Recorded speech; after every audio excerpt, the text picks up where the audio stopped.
Day 3 of the NFL draft route, making the defender fall. This is what he can do. This is the instant impact. This is the instant electricity that he adds to the Cowboys room. You guys will see the miles per hour on some of these highlight runs. You'll just see him in space. You'll see him as a pass catcher. And I think the low end, he's just a great 3-option, catches the ball out the backfield, does some things. But I think the high end and the unbiased battle that should form into a pool, it's amazing. And like I said, on some of these highlights, you'll see, like on this wheel route that Arch Manning misses, he's up to 18 miles an hour. Jaden Blue is a guy that Will McClay loved.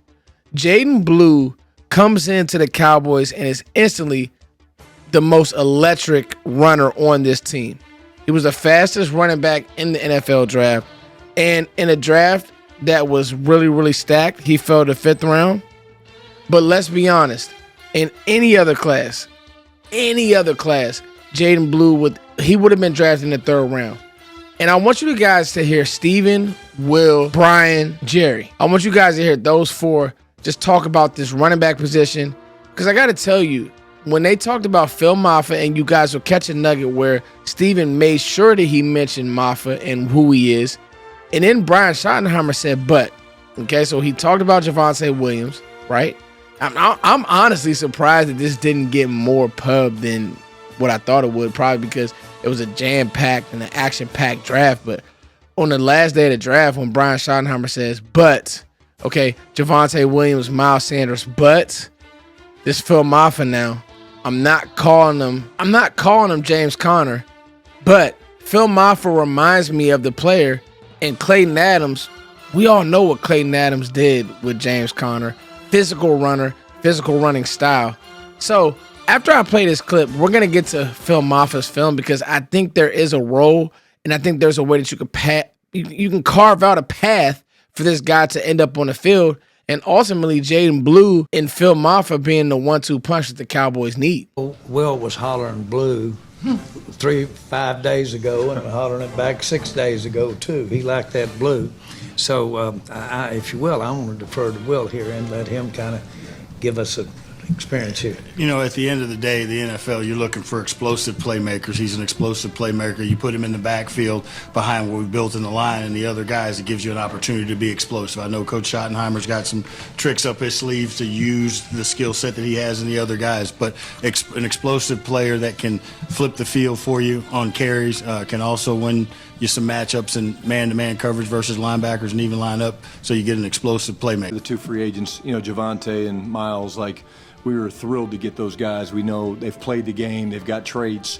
They've been awesome the first 2 weeks, but it's a position you always want to build competition. It's a rugged position, and Will's already hit Jaden. The thing I'll say about Phil, from our standpoint, is the compliment to Jaden, but Clayton being around James Conner. I'm not comparing him to James Conner, but some of the things we can do from the gap schemes and things like that are things that we saw Phil do at Clemson, and we really like that. So the thing about Phil Mafah is this. He's not a sexy runner, but he's a guy that keeps drives alive. Last year, 5 yards a carry. 2022, 5 yards a carry. Last year, 13 rushing touchdowns. And if you want to go back to Jaden Blue, 6 receiving touchdowns. These guys get in the box. 1,000 yards in 2024 for Phil Mafah. In 2023, like I said, 13 touchdowns. This guy just has, he's a running back's running back. It's not sexy, but he's going to keep the chains moving. And for 3 years at Clemson, outside of his freshman year, he averaged 5 yards a carry. Let's get into Phil Mafah's film because I think what needs to be mentioned is this guy has sneaky vision. He's never going to run away from you. He's never going to run away from you. But he has sneaky vision. He has the ability to kind of slither his way through holes on gap schemes like right here. That's just a split inside zone type vibe. He slithers his way through a hole. Good burst in the finish. So right there. Let's run this back.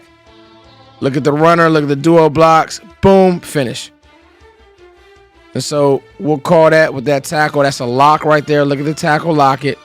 We got the double team. Now it's mano a mano. Linebacker step through that. Boom. That linebacker fits. You gotta make him pay for one to tackle you. Again, he's never going to run away from you. That's not his bag. Now, this is a run against a great Georgia defense, and I want you to watch this overhang, number 3, coming to fit. Watch number 3 coming to fit and end up on his back. Bow. You guys see how he ended up falling? Okay, that's Phil Mafah punishing him, and that's what he'll need. Like that, those types of runs, that stuff translates to the NFL. Not sexy, not going to run away from you. It's not his game. I'm not going to lie to my audience and say that's his game. But he's a bruising, finishing back that, again, 3 years, 5 yards to carry. It's just a dart scheme right here. Okay, so we'll see that tackle wrap around, skip pull. Look at the vision and the patience. Look at the ruggedness. And, again, the finish. Look at that. I mean, he got pop right there. He falls forward, right? You guys tell me. My favorite run right here. It was like a maze. It was like a vertical maze. Okay.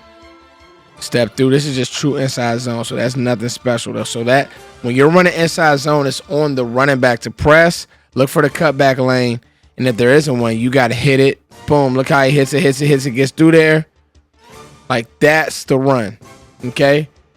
Got to tell you guys, I'm thinking that this running back battle will be unbiased. When you heard Brian Schottenheimer, he mentioned Miles Sanders. He mentioned Javonte Williams, but then he mentioned competition. The reason why I think there won't be any politics and there won't be any biases is because there's no emotional attachment to a runner in this room like there was to Ezekiel Elliott. The politics of bringing Ezekiel Elliott back last year with Jerry Jones basically standing and being a fanboy for whatever Ezekiel Elliott did and you know, was able to do last year, which wasn't much of anything. When you have Javonte Williams, when you have Phil Mafah, when you have Jaden Blue, even Deuce Vaughn, everybody should and will get a fair shot. I think that these two could be your future 1-2 punch. And that doesn't mean that the Cowboys won't look to upgrade their running back position in next year's draft.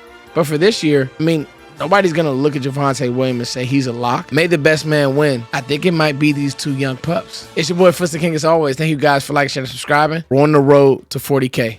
I love you guys. Peace.